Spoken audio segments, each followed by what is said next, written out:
Renungan Malam Seiman ditulis oleh Dr. Kathleen Liwijaya Kuntaraf dan Pendeta Dr. Jonathan Kuntaraf, berjudul Penyimpangan dari Rencana Allah. Setiap orang yang berbuat dosa melanggar juga hukum Allah, sebab dosa ialah pelanggaran hukum Allah. 1 Yohanes 3 ayat 4. Sebagai dampak dari dosa terhadap keluarga yang pertama, maka kita dapat melihat banyaknya masalah yang telah terjadi dalam rumah tangga manusia. Berbagai pelanggaran dari rencana Allah telah terjadi. Masalah terjadi termasuk poligami dan persundalan serta perzinahan. Kita bahas tentang poligami. Praktek yang dilakukan satu orang dengan mempersuntingkan beberapa pasangan lainnya sangat bertentangan dengan kesatuan dan persatuan yang dibuat Allah dalam pernikahan pertama di Eden. Di dalam poligami tidak ada istilah meninggalkan semua yang lain. Walaupun kitab suci menggambarkan perkawinan majemuk sebagai kenyataan kultural pada masa bapak-bapak, penggambaran itu dengan jelas menunjukkan bahwa perkawinan yang demikian tidak memenuhi cita-cita ilahi.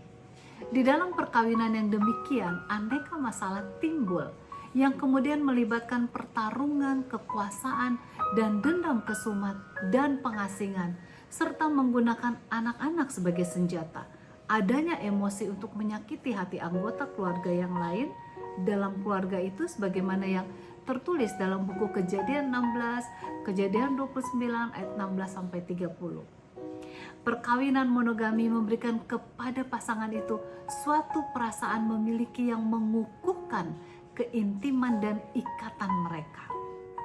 Mereka menyadari bahwa hubungan itu khas, tidak seorang lain pun yang terlibat di dalamnya. Hubungan yang bersifat monogami memantulkan dengan sangat jelas hubungan antara Kristus dengan jemaatnya dan antara individu dengan Allah. Persundalan dan perzinahan, praktek dan pemikiran ini meremehkan kewajiban pasangan supaya tetap setia satu dengan yang lain dalam soal seks sampai kematian pasangannya. Bahkan Alkitab menganggap hubungan seksual yang bagaimanapun di luar pernikahan itu adalah dosa. Hukum yang ketujuh masih tetap berlaku dan tidak pernah diubahkan. Jangan berzina. Sebagaimana tertulis dalam buku Keluaran 20 ayat 14. Di sini tidak ada yang diringankan ataupun yang meringankan. Hukum ini adalah sebuah prinsip yang menjadi pagar yang amat ketat atas hubungan pernikahan itu. Berbagai masalah telah terjadi akibat pelanggaran akan rencana Allah dalam pernikahan. Sebab itu, untuk kebahagiaan manusia dan kelanggengan dari semua rumah tangga Kristen, kita harus kembali kepada rencana Tuhan bahwa pernikahan itu haruslah monogami dan bebas dari persundalan dan perzinahan.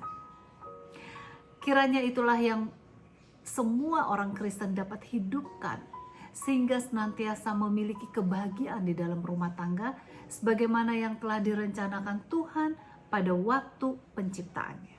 Tuhan Yesus memberkati semua rumah tangga.